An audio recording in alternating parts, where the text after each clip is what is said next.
Welcome back to the channel. Today we're dealing with another heavy hitter, REMUS repeal number 7. Is it any good? Does it beat out the 5 or even the 6? Stay tuned, find out.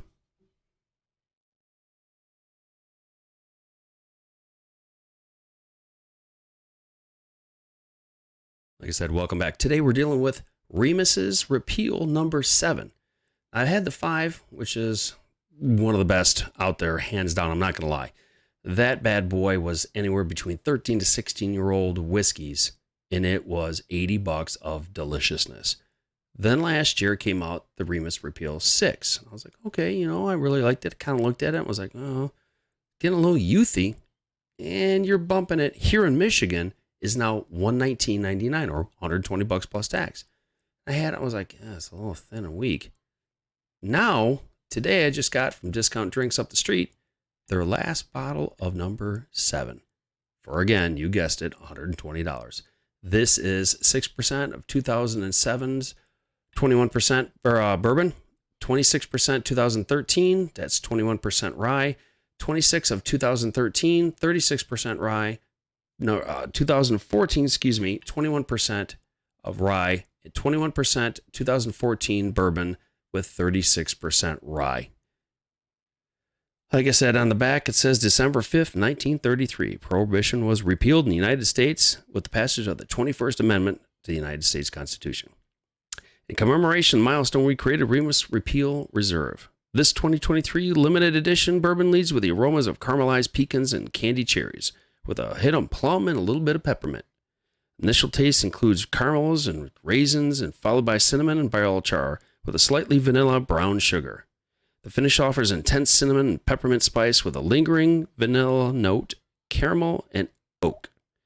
In short, REMUS Repeal Reserve is the best we make, or as REMUS himself when I said, some fine damn giggle wine. Enjoy. Now, this is now, of course, not MGP. This is now Ross and Squibb. Got a little bit in the bottle, got a little bit of history. Like I always say, what's the nose like? Let's find out. Now, I will admit you do definitely get a little bit of the caramelized pecans, or pecans, but a pecan. But you definitely get a candied note, whether it's cherry or not, to me. It's been out for about 25 minutes, but you can see she's pretty good. She's got some legs, really good legs. It's light amber in color. She clings to the glass really, really nice. And you almost get like a light vanilla maple syrup note. Got it into the nose. Let's get into the first taste.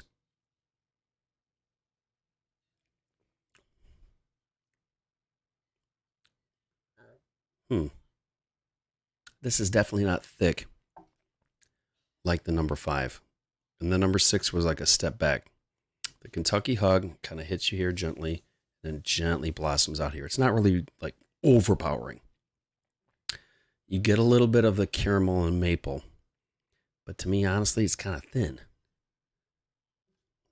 You get a little bit of a candied raisin or even the cherry note, but it's effervescence. It's like there and gone. This really not mouth coating. It's not. It's very thin.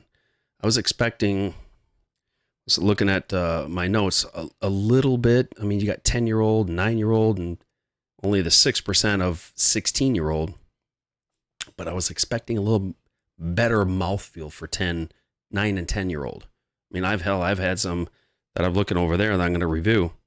Way better mouthfeel. Let's get in for a second taste.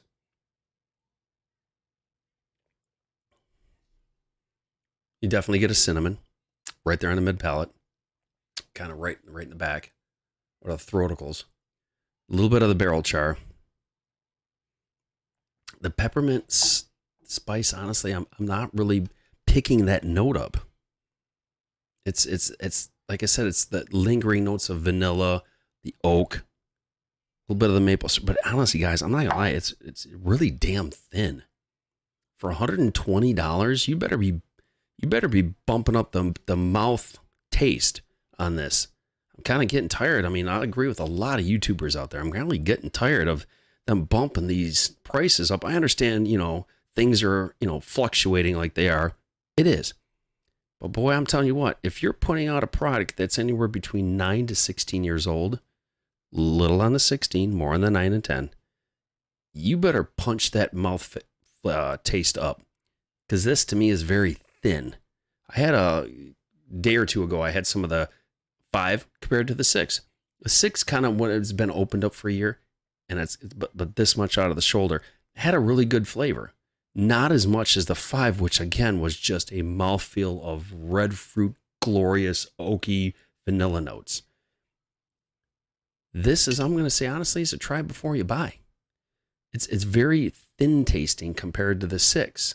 The 6 had a little bit more punch for it. Not much as this, but a little bit more. The 5, again, like everybody said, was one of the best batches I've had. Again, my name is Brian. This is the Average Whiskey Drinker channel. Like, comment, subscribe. Let me know down in the comments below. Have you had the 5, the 6, or even the 7 now? What are your thoughts? Is it worth? I've seen some prices in Indiana with SLB drinks. They got it for $90. They actually was less for the 5. The last 2 years, they've been $120, and it's not really been that good. Let me know.